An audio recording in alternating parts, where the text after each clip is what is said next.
Hey, what is up, guys? This is Chris, and I'm back with more everyday RC and my Losi 5T. So this is an update for you guys. It's about 2 years in the making. So if you guys watched my last video, you know that the RC collection was sold, and there's only a few vehicles that we're keeping. So it's the Mojave 4S, the 8S X-Max, and the Losi 5T. So I'm here for a little update because I've been doing some things to my vehicles that I'm holding on to. And of course, you know, I'm holding on to my Losi 5T. So there was an issue that I had 2 years ago, back in September of 2022, where I was breaking in my brand new OBR engine, and I had a runaway because I was using the stock original electronics, old stuff. It was my Spectrum DX3S transmitter, the old receiver, and I was having interference issues, and I had a runaway on this right after I literally rebuilt the whole entire truck from the ground up, all brand new bearings, fluids, drive shafts, everything you could imagine. I wanted everything brand new for the new engine that I put in here, and unfortunately we had a runaway. So had to replace the electronics, and I had to get some things in order to get this thing back up and running. So I figured I would share with you guys. I just fired it up recently this past weekend, and I figured I would share you guys. Significantly downsized the collection. I'm not showing these two because they're currently on the block for being sold. So like I said, I'm only keeping 3 out of the collection. So real quick, I'm gonna refresh your memory. I got this thing queued up over here from 2 years ago. And this is what happened 2 years ago when I was breaking in the engine.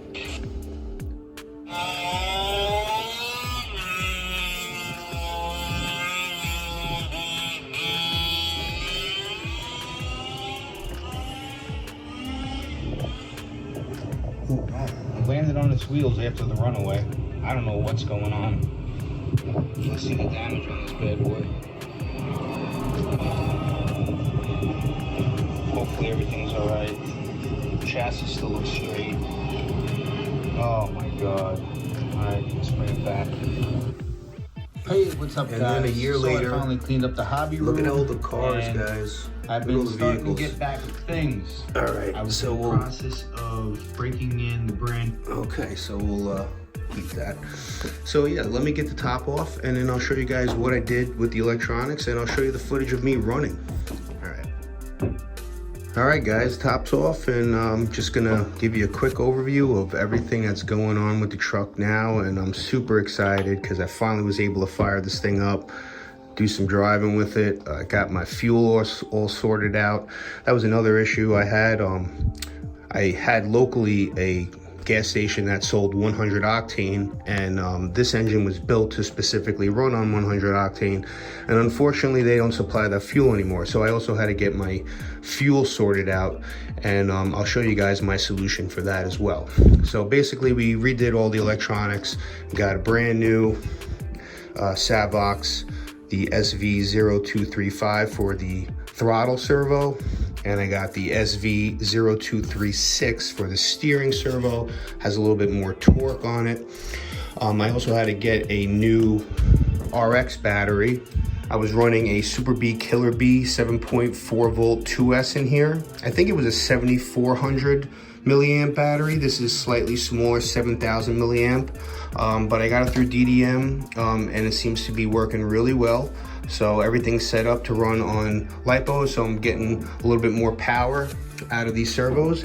And most importantly, I decided to run it on my DX5 Rugged for the time being. I wanted to use this transmitter because I had it.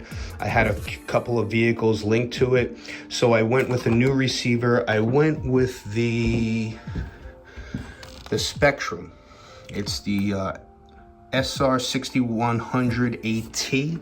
It has AVC in it, which was another reason why I went with it. I thought that it would be a really cool updated feature to have on the vehicle. I have to check in my transmitter to see if I could turn it up or down.